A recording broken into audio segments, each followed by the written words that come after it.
If you've ever been working on your car, pulled out a spark plug, and found it just soaking wet with gas, yeah, you know that sinking feeling in your stomach.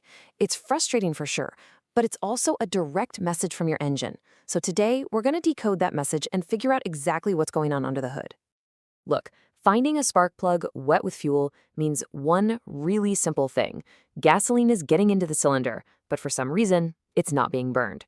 The big question, of course, is why? So let's walk through how to figure this out, step by step. First things first, let's get the lingo right. When a spark plug gets soaked like this, mechanics have a name for it. It's fuel fouled. Let's break down what that actually means for your engine's health. A fuel-filled plug is, well, it's literally too wet to do its job. A great way to think about it is like trying to light a wet match. That liquid gasoline coats the electrodes and it makes it impossible for a spark to actually jump across the gap.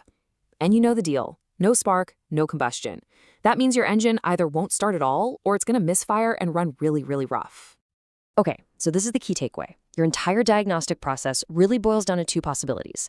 Is there no spark to light the fuel, or is there just way too much fuel for the spark to handle?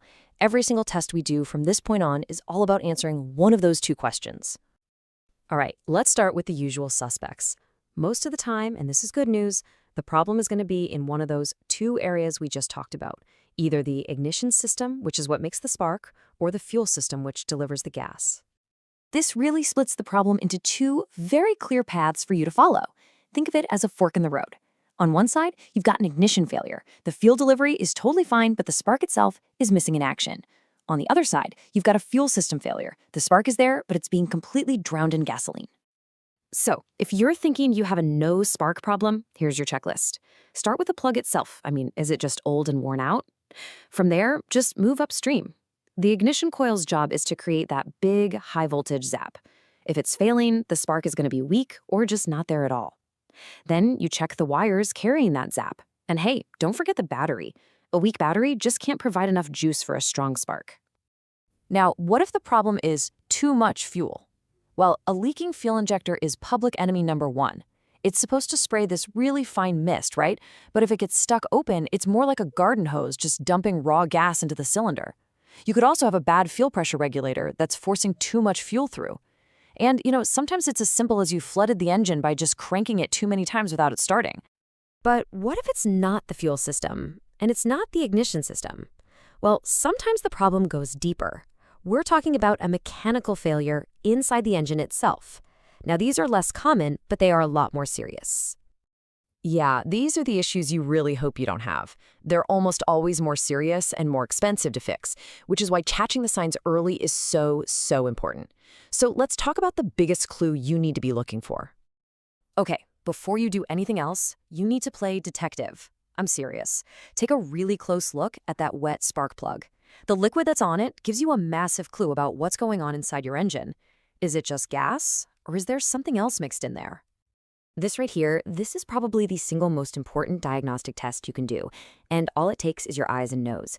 If the plug is only wet with gasoline, phew, you're back to troubleshooting the fuel or ignition systems. But if you see a kind of milky residue or smell that sweet, distinct scent of antifreeze mixed in with the gas, that is a major red flag. It almost always points to a blown head gasket, which is a serious internal engine failure.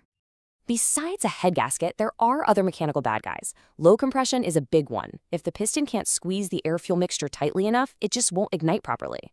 Another is incorrect timing, where the spark is happening at the completely wrong moment. Both of these will stop combustion from happening, and unfortunately, they usually require some special tools to diagnose correctly. Okay, phew, we've covered a lot of potential causes, right? So where do you actually begin your diagnosis? Let's lay out a clear, simple, step-by-step action plan for you to follow. Look, just follow this logical path. Step 1, check for spark. It's the easiest thing to check, and it's a super common culprit, so rule it out first. Step 2, if you have spark, okay, maybe you just flooded the engine. Let's try to clear that out. Step 3, if it's still not starting, now it's time to dig into the fuel system and look for things like leaky injectors. And finally, step 4. If all else fails, a compression test is going to tell you if you have a deeper mechanical problem. And here's a great little pro tip for most modern fuel-injected cars. It's called clear flood mode. Here's how it works. You push the gas pedal all the way to the floor before you turn the key. That sends a signal to the engine's computer telling it, hey, we're flooded. The computer then shuts off the fuel injectors completely, so when you crank the engine, it's only pumping air into the cylinders, which helps evaporate all that excess fuel and dry out the plugs. It's a neat trick. And this brings us to what is easily the most important takeaway of all this. You have to remember, a wet spark plug is just a symptom. It's not the disease. Sure, you can clean it or replace it, but if you don't find and fix the underlying problem, whether that's a bad coil, a leaky injector, or something more serious, the issue is just going to keep coming back. So you see, a wet spark plug isn't a dead end. Not at all. It's a starting point. It's your engine telling you exactly where you need to look. By following the clues, what you see, what you smell, and using a little bit of logic, you can go from being frustrated to being informed. The only question left is, are you ready to listen to what your engine is trying to tell you?